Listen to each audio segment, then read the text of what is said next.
Alex Jones is back. Not in the way you think, but we're going to talk about that tonight. No, Alex Jones is not here, but we're going to talk about it. The Great Reset.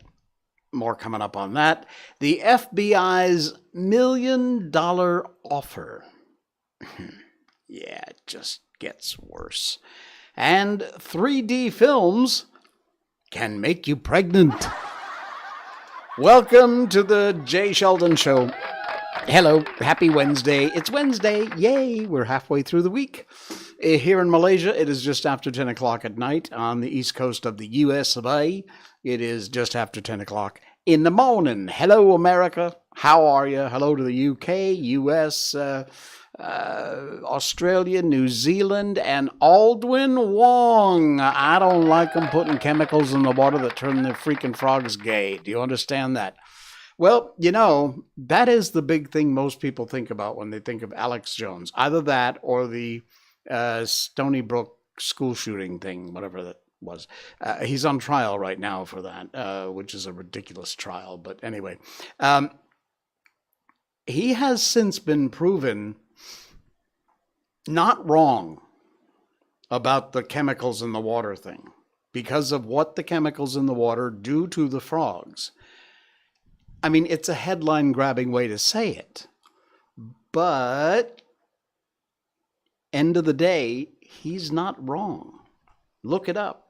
You'll see what I'm talking about. Look, I am not a defender of Alex Jones. I do, however, think Alex Jones should never have been banned off of YouTube, Facebook. He's been banned off of virtually everywhere. I am an absolute free speech absolutist. Absolute. I believe you should be able to say whatever you want. People are allowed to not listen to you. They're allowed to disagree with you. If you don't like what somebody's saying, turn it off, switch the channel. Better yet, jump into the conversation and have a go at arguing back and forth, and maybe one of you will change the other's mind. But regardless, you know, you're right, Aldwin. I miss him too. He is a crazy bastard. There's no doubt about it. Alex Jones is a wacko nut job. But there were plenty of times when Alex Jones, as crazy as he was and the wild, wacky way he presents things, was not wrong. There were times where he was, but there were plenty of times where he was not. Ronka Monka Tao. Yay, I caught you live. You did. Hello over there on Twitch, Ronka Monka Tao.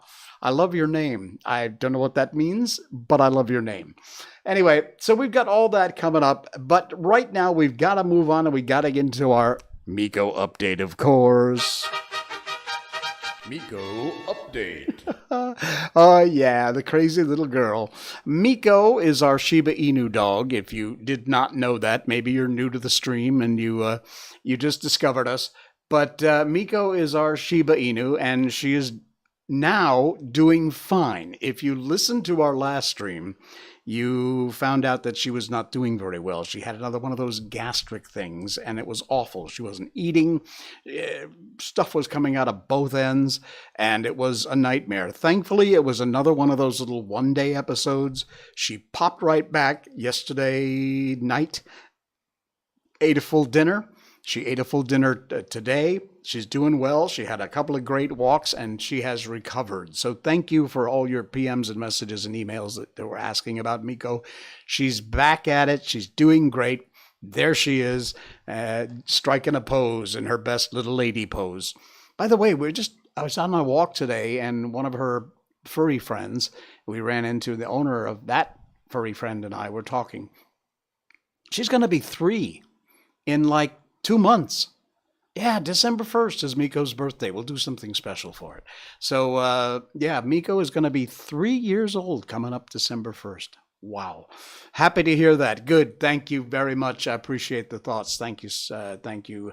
Ronka Monka Tao. Hey, our Miko update is brought to you by the amazing folks at Barkbox. If you have a furry friend and you are looking John here, just in case you forgot. Oh, you know what? I did. Sorry, John. And welcome and thank you for the subscribe. You can also subscribe over on YouTube and rumble.com and Facebook. We're live on all 4 platforms. And of course, we also have a podcast. The audio part of our show goes out right after the show is done being live as a podcast on iTunes, Spotify, all the different podcast platforms. You'll find it. Just search The Jay Sheldon Show, click subscribe, you're done. Okay, enough plugging Jay Sheldon Show. Let's talk about Barkbox. They bring you the Miko update, and this is an amazing company. They are so cool. Your dog will love it. You will love it, I promise. Give your dog exactly what they want. What is Barkbox? It is a box full of all kinds of cool toys and treats that you get every month. It's a subscription service. You can sign up for 1 month, one time only, or you can sign up for 6 months or 12 months. The longer you sign up for, the cheaper it is, of course. And if you use our special link, which is barkbox.com/Miko, M-I-K-O, this is what you will get. You see that there? Exclusive offer, a free extra month when you sign up for a multi-month subscription. So you sign up for 6 months, you're going to get 7 months, 1 extra month free. 12 months, you get 13. Barkbox.com/Miko is the place to go. Now, this is only available at the moment in the U.S., U.S. territories, and Canada. They don't ship internationally. If you have one of those forward shipping service, or maybe a friend who you could have it shipped to in the U.S. and then they would reship it to you, that'd be great. But please do check them out. It is amazing. You get a couple of toys every month, a couple of bags of treats, all natural treats with good ingredients. You can also specify the size of your dog, small, medium, or large. And if your dog has any allergies, they'll make sure you don't get that kind, fish, chicken, beef, whatever it is your dog's allergic to. Just tick the box and they'll be very sure that you don't get that sort of products. And also a dog chew you get every single month. And it is absolutely amazing. You will absolutely be satisfied because they offer a 100% happy guarantee. You are satisfied and your dog is satisfied, or they will give you a full refund. Look at this. Check this out. Every month, a cool themed box comes to your door. Look at this. This was a Halloween party. Oh, this one's coming up. Check it out. You can see some of the there's all the toys and the treats. This is what you get inside these boxes. Italy Playcation. That one's cool. National Park Foundation. A couple of teddy bears, and that looks like a beaver. Bark to School. Very nice. Oh, Jurassic World. How about that? Got some dinosaur toys and things. Some chews. This is so cool. Stranger Things from Netflix. They did a Stranger Things box. Harry Potter. Pool party animals, Boops and look at this. Star Wars. Ah, nice. Chewie is there. Man, this is what I'm talking about. You got to check it out. Barkbox.com/Miko. M-I-K-O is the link. Do check it out. Take advantage of our special offer using our special URL. The link is in our show notes tonight. All right. Did you cancel your PayPal yet? In our show notes, I put a link. It's a special link because I get some credit if you use it. But if you are looking for an alternative to PayPal, and you should be, we talked about that before. If you are looking for an alternative to PayPal, I signed up with Payoneer. There's a lot of alternatives out there. Wise is one. Venmo, by the way, is owned by PayPal, so don't use that. PayPal stock, by the way, nosedive, get woke, go broke. Now get this. I tweeted out the link on Twitter, on my Twitter account. I tried to tweet out my link to get you to sign up on Payoneer on Facebook, and look what happened. These you know the rest. Check this out. Looks like Facebook working with PayPal to block posting about alternative sites for replacing PayPal. It wouldn't let me post this link. Idiots, we will not be defeated. This is what I wrote on my post. PM me and I'll send you a link to sign up for Payoneer. I did, and they're just great. Here's what happened when I tried to sign up. You see that little red at the bottom? When I hit post, Posts that look like spam, according to our community guidelines, are blocked on Facebook and can't be edited. It wouldn't let me post it. It absolutely would not let me post it. Look at this one. When I tried to share it through the Payoneer site, there's a little icon for Facebook where you can share it directly. This comes up. Your message couldn't be sent because it includes content that other people on Facebook have reported as abusive. These little sneaky, I'm telling you, get off of Facebook. I know I'm live on Facebook right now, but trust me, one day I won't be. In fact, with Alex Jones in the title of my show, today might be the day. Certainly YouTube is going to give me crap about it. Anyway, no matter where, by the way, you will always find me on rumble.com. Wherever I might get censored or thrown off of or got a strike or get put in jail, I don't care. Whatever. Do your worst. You will always, always, always find me on rumble.com. Just look up the Jay Sheldon Show over there. Subscribe. If you want, they'll send you a notification whenever I go live. We do 3 shows a week. And get off of PayPal. There's a link in our show notes tonight for Payoneer. Legit site, very good terms, reasonable fees. And I signed up. I am now a member. If you want to go to my Patreon account, it pays me now through Payoneer. No more PayPal. Goodbye. Not sad. Very glad. Okay, let's move on and up. Man, we wasted a lot of time talking about crap, didn't we? This is from the Epic Times. Yeah, I know. But anyway, let's see. Here we go. I got to do this a little backwards tonight, so bear with me. The Great Reset. It's a new book, and it is from Alex Jones. The Great Reset and the War for the World.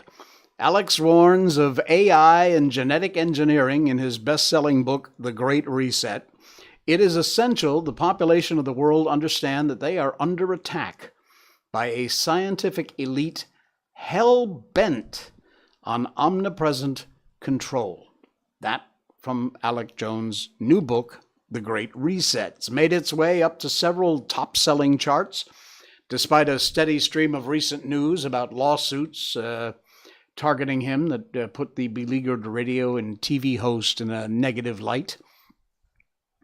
What is that icon, Aldwin? Oh, yes. I know exactly what that is. Okay, the book was published August 30th, so it's been out for a little bit, a month or so. During its first week, it hit number 2 in the Wall Street Journal, number 10 USA Today, also appeared number 2 in Publishers Weekly. The book appeared as of October 10th as the number 1 best-selling in communications and media studies on Amazon. It did not, no surprise here, appear on the New York Times best-selling list. Jones explains the Great Reset.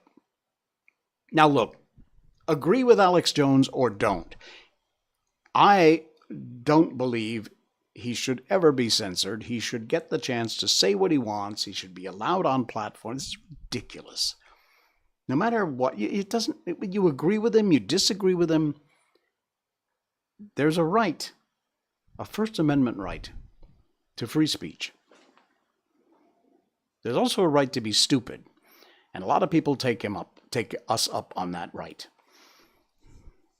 He explains the Great Reset, not just a term popularized by the head of the World Economic Forum, that idiot Klaus Schwab. It is the massive long-term plan of extremely powerful corporate combines to abolish all of the old existing systems and cultures. And you know, the more you listen to that moron Schwab and his little minions, the more this doesn't sound so crazy. Abolish the old existing systems and cultures, and on their ashes build a technocracy, the final goal of which is depopulation and transhumanism. That, according to Alex Jones in an interview with the Epic Times. These corporate combines are seeking to create a new type of corporate empire that controls every facet of government, industry, academia, medicine, even religions. The Great Reset and the War for the World, He wrote it because he wants people, not just in America, but the whole world, to understand that it is the equivalent to the blueprints of the Death Star. He notes that globalist leaders openly talk and write about their plans. They do, he's right. Their plans for an anti-human, anti-freedom, anti-family, and anti-God, anti-free market system of world governance. Wow, that is him from a 2001? Wow, a very long, 21 years ago. We're witnessing their declaration of war against every form of freedom and everything that is seen as good in human history. In short, the Great Reset is the name given by the globalists to their hostile corporate takeover, not just of industry and farming, the entire infrastructure, the minds, physical bodies of humans, and even in their endgame of every form of life on the planet. You know, you will have nothing and be happy about it. This is a really interesting interview with Alex. You should check it out.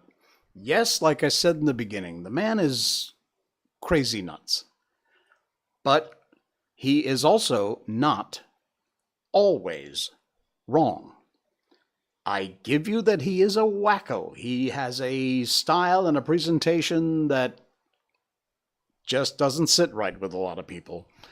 But if you get through the clown show, if you work your way through and look behind the circus tent and listen to what he has to say, some of it, big grain of salt. But some of it, you really ought to be paying attention to. The difference is to be as widely read as you can with real news, not the mainstream media crap, and to be able to sift through and pick out what makes the most sense and what seems the most true. It's scary stuff. You saw I don't have a link to this. It just happened during the day today, and I didn't have a chance to prep anything. Governments coerced millions of people to take a medical procedure. This is off the Alex Jones topic. Pfizer executive, Pagasi Des. Hey, Pagasi, thank you for the like. Appreciate that. Nice to have you along. A Pfizer executive, I know you must have seen this. If not, just look it up. It's all over the internet, including Twitter, especially Twitter, has admitted that they never tested the vaccine for its ability to prevent transmission. This was just yesterday.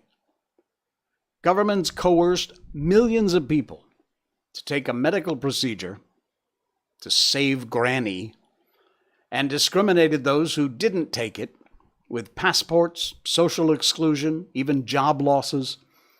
Yet the medical procedure was never tested for transmission. This is a gargantuan public health scandal. I'm telling you, this is not going to end. Viva Frei, love this guy, said an apology isn't enough. Those responsible by act or omission need to be held legally and politically accountable.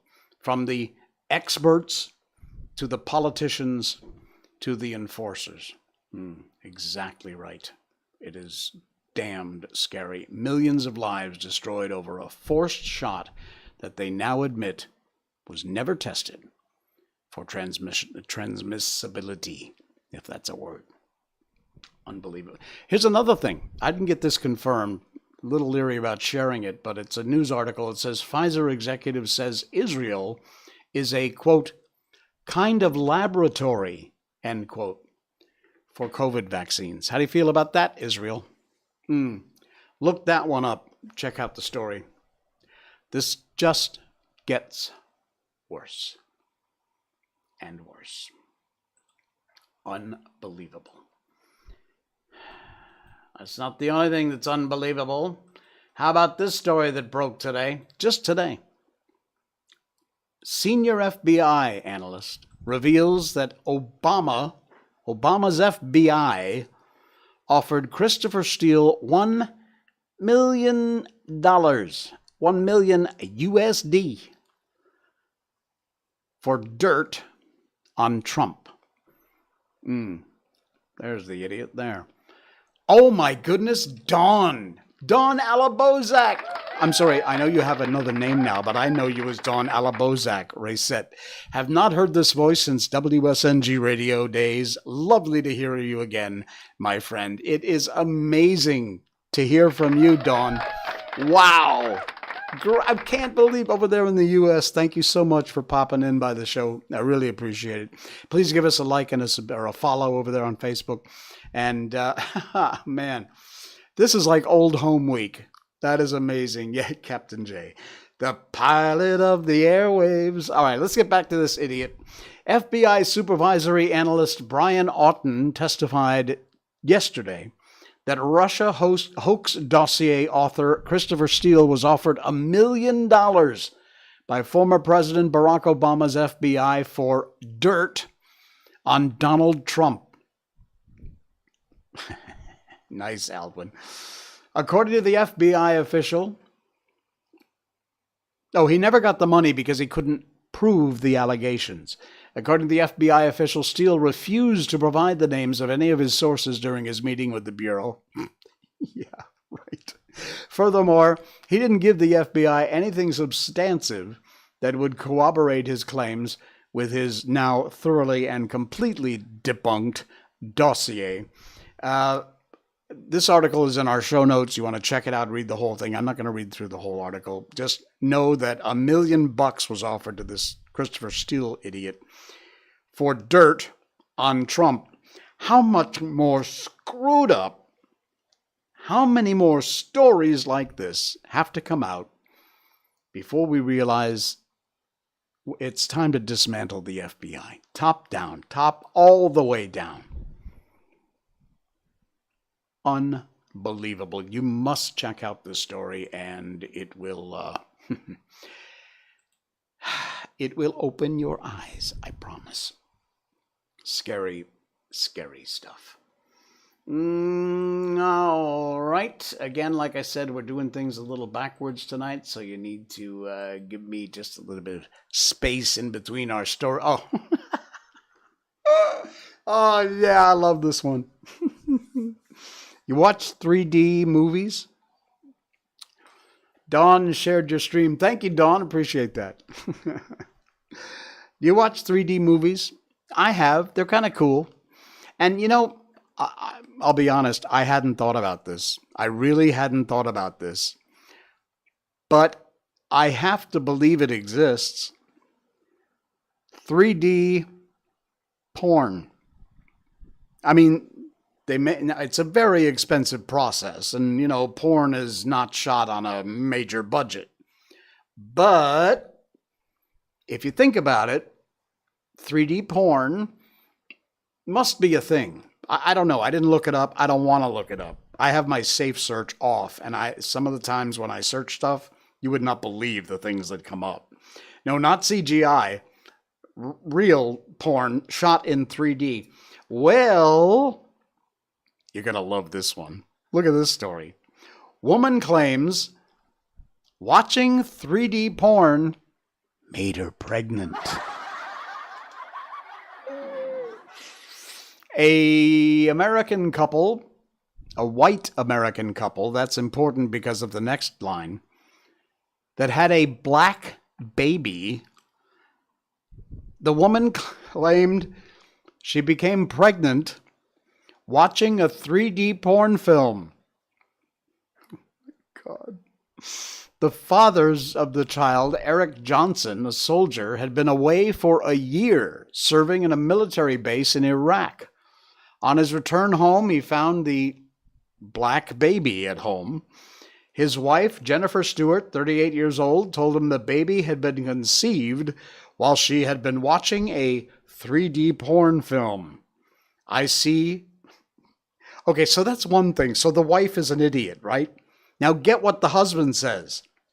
I see no reason not to believe her, as these 3D films are very lifelike. So apparently they're a perfect match. With the technology of today, almost everything is possible, said the husband, who registered the baby as his. Well, good on you. Jennifer said she'd gone into a porno cinema in New York with her girlfriends and she'd only gone this time to see how a porno looked with 3D effects. The child, she claimed, looked exactly like the black male lead in the film. I can't. I just can't. A month after watching the film, I was pregnant. I'm going to sue the cinema and the producers. Luckily, she says, my husband believes me. It could have wrecked my marriage, but he knows I am faithful to him. Oh, man. Yeah, seriously. If you want to read it or share it out there and, let your friends know exactly how stupid some people can be, the link is in our show notes. You'll find it down the list there. Just unbelievable. Oh, man. The husband could, bet everything looked bigger. Yeah, it might. I would assume in 3D everything would probably be bigger. Hey, hold on. I need a coffee after that. Okay. We have a Malaysian superstar. I know if you're listening in other parts of the world, the US, wherever you may be, but check out this story because it applies wherever you might be. A 1-year-old Malaysian toddler is the youngest ever to reach Nepal's Annapurna base camp. And take a look at that. Look at that picture. Oh, will you stop with the ads? For God's sakes, this is from thestar.com, which is like jammed with ads, so you just have to put up with it. Anyway, look at that. The Annapurna base camp in Nepal. And there is the youngest person ever to reach that base camp, and she is from Malaysia. 1-year-old from Sabah has made history as the world's youngest person to reach the base camp. In July, Akshra Raghavendra's parents, pilot Raghavendra Gopalakrishnan, I think I might have pronounced that right, 32 years old, and yoga instructor Sheena Prasannan, 32, carried her in a hiking harness all the way up to ABC to celebrate her first birthday. My husband and I are avid hikers. Our daughter's been on hikes with us since she was 3 weeks old. We wanted to do something different for her birthday. And according to the couple, they uprooted from Kuala Lumpur to Kota Kinabalu in 2018 after Raghavendra got a job transfer. Thought it would be a memorable experience and an achievement for our family. We anticipated it would be difficult, but we took the challenge as we knew it would make us stronger as a couple. What a nice thing.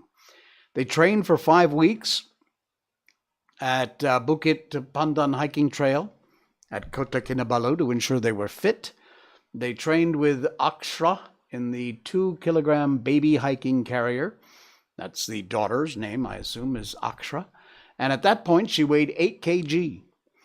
We took turns climbing up over 2,000 steps as we needed to work on speed, stamina, and muscle training. There they are. Wow. Unbelievable. The couple started their ascent July 31st and reached the campsite at 4,130 meters on July 23rd. Took another 3 days to make their descent. Unbelievable. Their daughter, she says, thankfully didn't suffer from any altitude sickness. That would have been my worry. And she managed to adapt well at the base camp. That is absolutely unbelievable. Look at that. Look at that picture. There she is. On 1-year-old, the youngest person ever to reach Annapurna Base Camp in Nepal. Wow, that is amazing. Congratulations. Both to this little girl and and her amazing parents. That is incredible. What a great story. Wow. We always like to end with something cool and fun. All right. All right. We'll do this one last one, and then we'll move on to our book. She'll probably forget after a few years. Well, yes, but I mean, if you're 1 year old, do you really remember anything after from when you were 1 year old? I mean, nobody's going to remember after a few years what happened when they were 1 year old. However, they've got pictures, so there you go. She can remember. This also is a story from Malaysia, but it connects to the U.S. because it might be the only place you can actually find the rarest dog breed in the world. We've covered this story before, but we got a lot of new listeners and viewers, and I wanted to do it again because it just popped up. It's from says.com. Links in our show notes if you want to read the whole story. But we have a thing called anjing kampong, which means basically a village dog. It's just the old stray dogs you see. They're in the cities. They're in the villages. Thanks for the like, Dawn. And these are basically just mutts. They're adorable, but they're everywhere. Well, a regular old Paul Conant. Hey, thanks for the like, Paul. Appreciate it. This regular kampong dog, mutt, you see everywhere, could actually be the rarest dog breed in the world. Take a look at this thing. This is amazing. Absolutely incredible. What a beautiful dog. Absolutely. And look at that. A curly tail like a Shiba Inu, like Miko. When in Malaysia, a common sight overlooked a lot is the number of stray dogs that occupy almost every street and sidewalk. Now, whether you're deep in the country or out and about in metropolitan cities in Malaysia, you can always count on spotting stray dogs wandering around. We usually call them anjing kampong, which is a village dog. But have you ever wondered if there was a name for these strays that nobody ever really seems to give a second look? There's a really good example of what, in fact, just tonight when we were leaving for dinner, we looked down the street, there was a whole bunch of stray dogs in a pack wandering around. It turns out they are called Telomian, and they actually are a breed of dogs. Leo Kente, greetings from Australia. G'day, mate. I know, I hate that when people do that to people in Australia. It's embarrassing. Sorry. I couldn't help myself. But Leo, thank you so much. Kat, appreciate that. Thanks for popping in. Be sure you give us a like and a follow. All right. Great. I mean, I have not talked to you in years. So good to see you. Anyway, these Telomians are actually a breed of dog and one of the rarest breeds in the world. They were actually brought back to America, to the U.S., and bred there, purebred. Rarely here in Malaysia will you find these dogs, even though they are native to Malaysia. But about the only place you can actually find purebreds, there's a picture of that. Look, what a beautiful dog.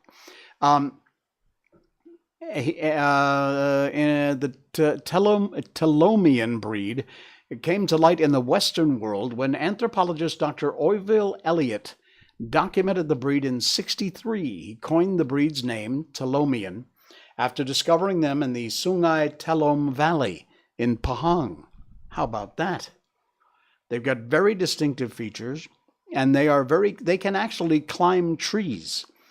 They were used, they're very much like Shiba Inus in that they were used to hunt small prey.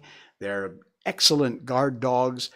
Because a lot of the orang asli, the native, it's like Malaysia's version of Native Americans, the orang asli often live way up high or up in like tree level houses. These dogs were able to either climb the tree or this huge ladder that went up. They have amazing abilities. And check this out. They have a black-blue tongue or spotted black-blue tongue. Look at that. Absolutely amazing. There's one with the blue tongue. It looks rather vicious, but anyway, they're incredible and they can jump to amazing heights. They are absolutely phenomenal. Read the whole article about these guys. They are incredible. And the Telomian from Malaysia, pure breeds normally only found in America because that's where they were taken back and bred.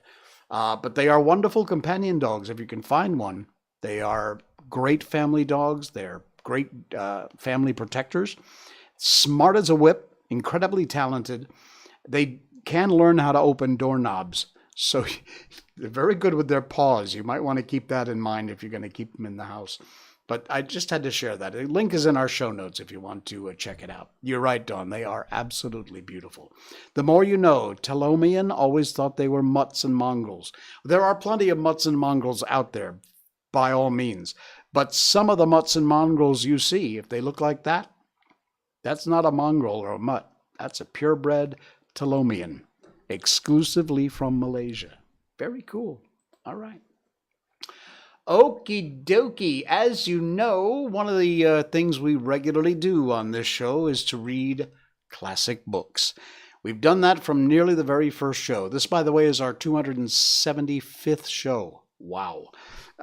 We've done The Wonderful Wizard of Oz, Peter Pan, The Little Prince, Alice in Wonderland. We've done so many classic books. We read them a chapter at a time, or a part of a chapter if it's a long one, and we go all the way through until we get to the end, and then we start a new book. Well, just a few streams ago, we started Bambi. Yes, and so far it's followed almost exactly what you all probably remember as the Disney film of Bambi. And so we're going to continue on with that. We wound up about a third of the way through chapter 4. And so to close out the show, as we always do, let's move on and continue with Bambi. Then something else happened. It was something much bigger than all the other things Bambi had experienced that day. A thumping and a stamping coming out of the woods could be felt all through the ground. Branches of trees cracked, twigs rustled, and before anyone could even pick up his ears, it broke its way out of the thicket. One of them with a rustling and a banging, the other one with a great rush behind him. They ran forward like a storm wind, completed a broad arc across the meadow, disappeared back into the woods where they could be heard galloping. They hurtled once more out of the thicket, and they suddenly stopped and stood quietly, 20 paces apart from each other. Bambi looked at them and didn't move.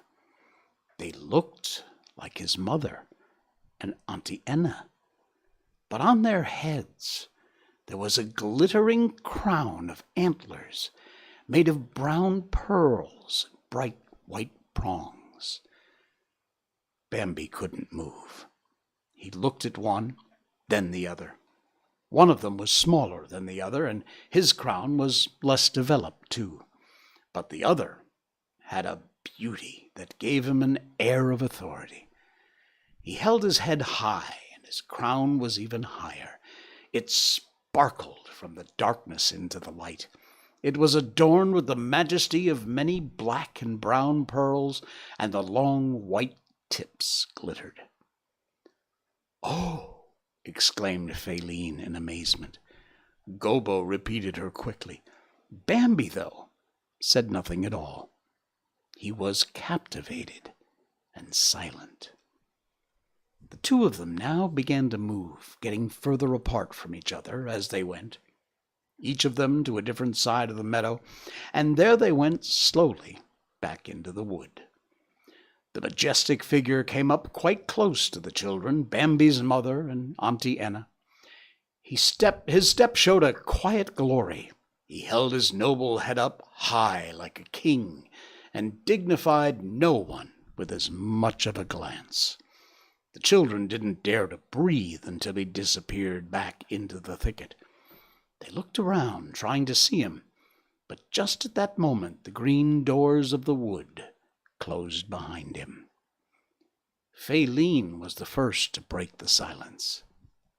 "Who was that?" she exclaimed. But her little arrogant voice had a quake in it. In a voice that could hardly be heard, Gobbo repeated her, "Who was that?" Bambi was silent. Auntie Enna said joyfully, "Those are your fathers." Nothing else was said, and the group moved apart. Auntie Enna went with her children into the nearest patch of undergrowth.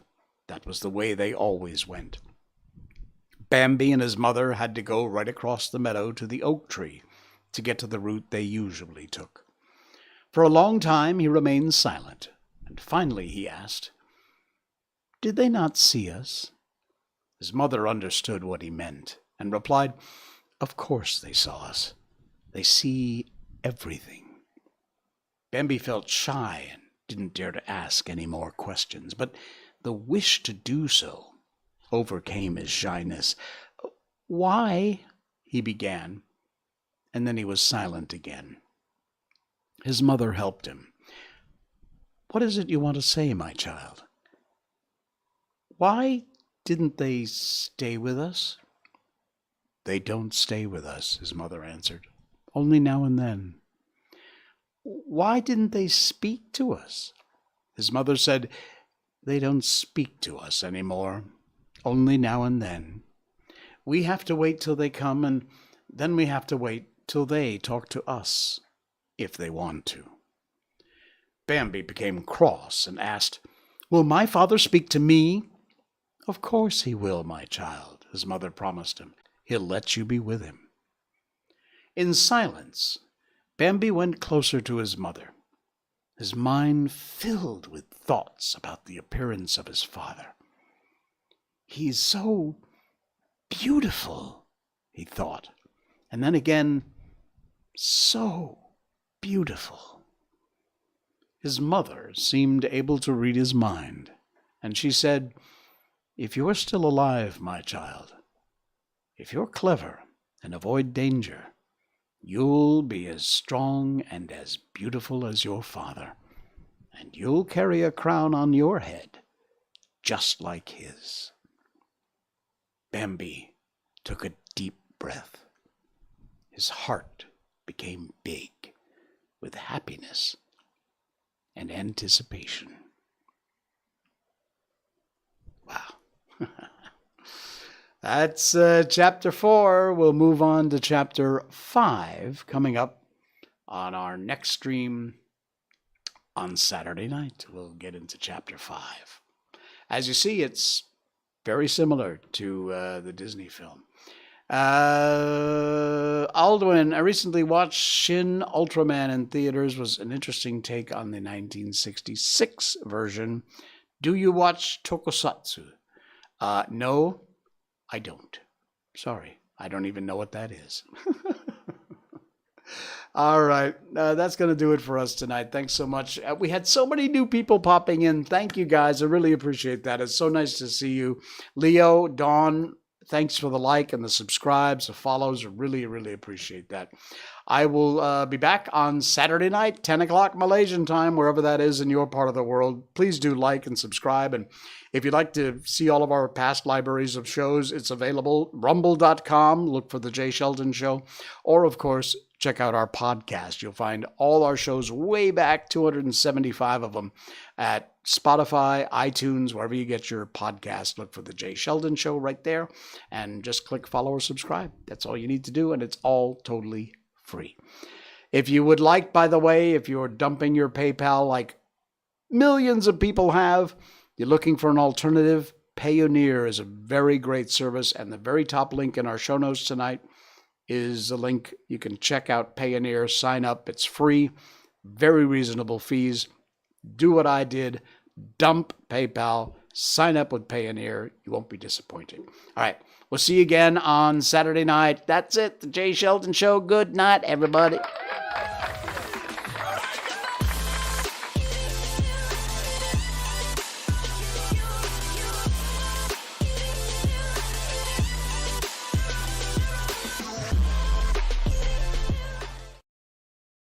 Snort.